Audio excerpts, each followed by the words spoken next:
Hey guys, thanks for joining us today. I'm your host Mikaela Phillips, and today we're shining the spotlight on some of the cast and the creator and director herself from the Australian drama Counterplay. So to my left is creator, writer and director Chris Whoa, Phillips. that's a lot of hats. So how are you today? I'm good, thanks, Mikaela. And then to the left also is Sophie Thurling, who plays Amber Rose, and Julie Tomsky, who plays Matt P.I. So how are you two feeling today? Very well, thanks. Pretty good, thank you. Yeah, you ready to start talking all about Counterplay? Yeah, let's do it. Yep. So we are here at the Emerson Rooftop studio, so thank you to them for giving us the location. Speaking of, we are in Melbourne, so what a great city to be in and what an even better city to shoot in, which is where Counterplay is filmed. How did you guys love filming all around Melbourne, and what was your favourite location, Chris? Oh gosh, there were so many locations that I sourced. I wanted a lot of landmarks so people could get to see Melbourne. I think the Blue Fountain in the pilot was one of my favourite, with the trams behind, and we had some historical buildings in there as well, but I don't know what you guys liked. Yeah, Sophie? Well, I mean, I was kind of, I only had a few locations, but I think a big one was on the bridge with Orson. We had the river in the background and just a beautiful skyline of Melbourne, which was just gorgeous. Beautiful. And I Andrew? think the selection of locations, Chris, you really nailed it, because South Point being, you know, by the bay, and we got the water shots and some of the sand as well, so I Absolutely. think selection was really good, so yeah, well done. Absolutely. Thanks. And one of the things of filming in Melbourne is that a lot of it was on location and outdoors, which is where a lot of people would come up to the cast or the crew and say, "What are you guys filming? Can we be extras?" So Andrew, I know that happened to a lot of the shots where you were on location. So how did that make you feel? Out of nowhere, you know, we're just by a tree somewhere, like down at the Botanical Gardens, I think it was, and then a group of people just out of nowhere, just what's going on, you know? So yeah. Was that cool? I guess in acting, you kind of have that got happen? a bit of a buzz happening, you know, around Melbourne. So not something you see every day, I suppose. Absolutely, and we had a great local support with that as well. Yeah. So let's jump straight into talking about episode 3, Dial In for Masquerade. There seems to be quite a few suspects in that episode, but I'll let you guys watch that in case you haven't yet. I won't give anything away, but one of them seems to be Matt P.I.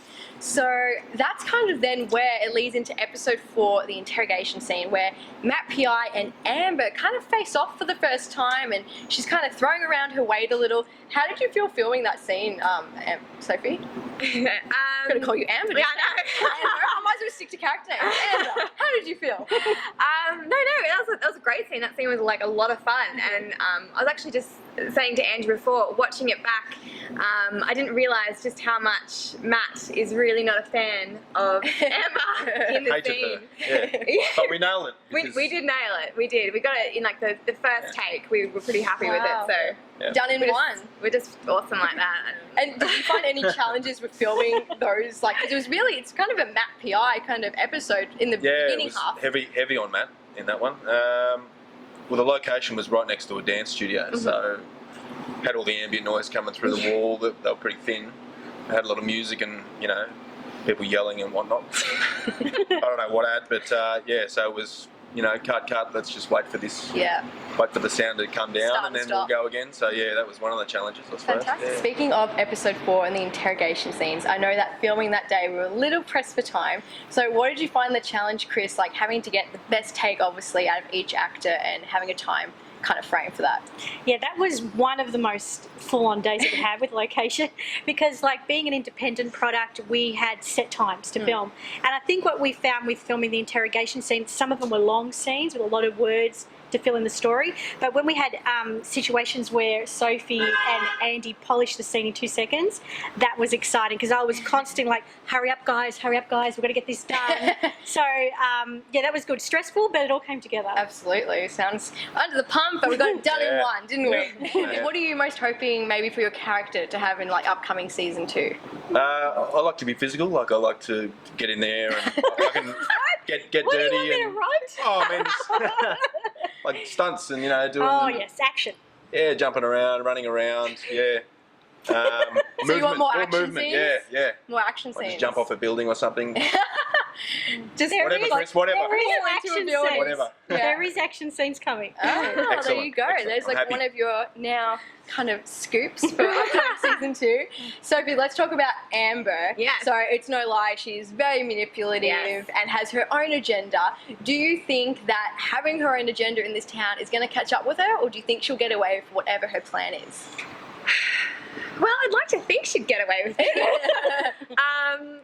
Yeah, look, I mean, she's snooping around the Hainsworths, which, let's be honest, they're quite big. They're huge in the town. So I think if it's going to catch up to her, it'll be out of nowhere. I don't think she'll expect it.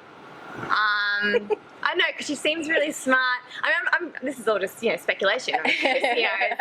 Is the writer, so it's her decision. She's just keeping her lips sealed. And what do you hope for your character then in season 2, or something that you'd like her storyline to develop? Look, I some more answers would be nice. I guess she's snooping around the town quite a lot. I mean, there's a lot of unanswered questions. What it is she's actually doing in the town, what it is she's actually after, and who she's messaging on the bridge with Emerson. So hopefully we'll get some more answers and just see a little bit more of her, I guess. Yeah, hopefully a lot more answers. So now we're going to turn all the questions that you want answered to the creator, writer and director, Chris Phillips. Oh my God. Put her a little bit in the firing line to get some answers for you guys. So Chris, firstly, what can you tell us or hint about upcoming season 2? Anything at all? Ooh, okay, season 2 without giving too much away. Okay, well, I'd have to say for season 2, we do have answers. So you will find out why things happened in season 1. However, being the type of writer that I am and the type of show that it is, some of these answers will lead you to a few other found secrets and mysteries. And you'll also see some great locations and some interesting new cast members that I think a lot of fans are going to adore. Fantastic. Can't wait to see.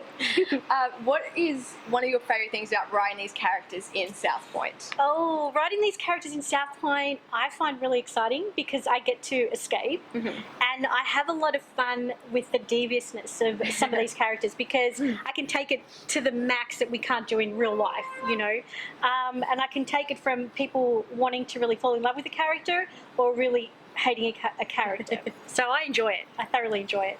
Good. And one of the things that you've had to kind of juggle is between writing and directing. Yes. So what's that experience been like for you, and did you find any challenges with that? Oh, well, it's totally different to my background in theatre, but I've thoroughly enjoyed it, which I worked overseas as well in LA. But what I found was a big juggle was sometimes when I had to direct and be the writer, you would have to change something that you imagine as a writer to look. And then when we start filming, it's like, oh, that's not going to work in this location. So I would redirect the character into a new type of feeling or the way they deliver the lines. Do you think that's more of an advantage that you do have that as a writing background compared to if you were just a director directing the scene? Totally makes it better. Totally. So every production has a few ups and downs, whether it's, weather is not right for filming or a wardrobe malfunction. With some of the days of filming, you had to actually rewrite some scenes like a night or a day before, just before filming. What was that pressure like for you, and can you elaborate on Oh gosh, for anyone who is a writer who is watching this, they would understand the drama of it. The pressure would be having to think about location and storyline and plotline without ruining it. It was very stressful, but at the same time it tested my creativity, so it was a great kind of challenge. But most of that came from having locations change due to a wedding, so we get bumped off. So then when we were meant to be, say, indoors in some plush place, we were out on the coastline, which would mean the scene would change. And sometimes when actors just decided, hey, I'm not turning up today, and we lost some of those characters that we needed the nuances, I would have to write it that night and make sure we were ready. Absolutely. Fast thinking on your feet. It was thinking on my feet, so a lot of it, feet, but a lot of it was created as we went because of that.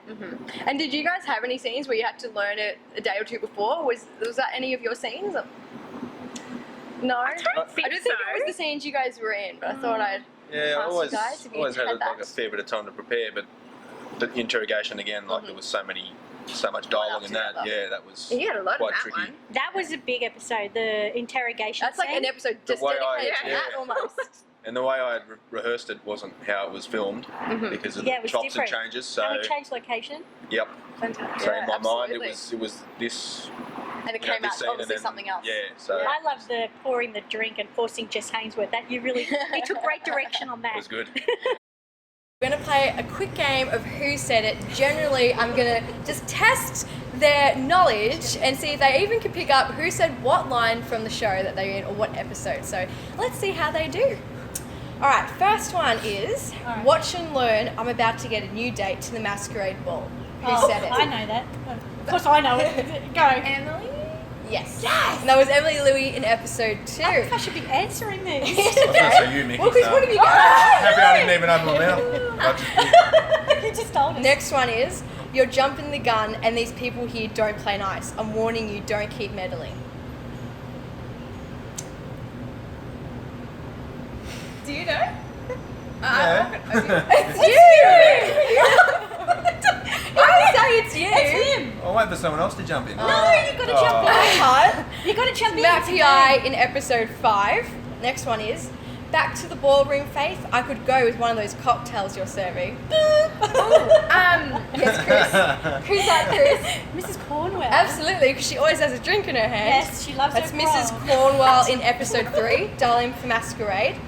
Next one is, let's not talk about my job. Tell me more about how you're Jess's brother, but yet totally different. That was moi. Yeah. Amber Rose in episode 5. Hold yourself together. I'm not going down for anything because you can't handle it. You'll be dead with Aaron before I allow anyone to take me down. I know what it is. That was but- Jake. Yeah.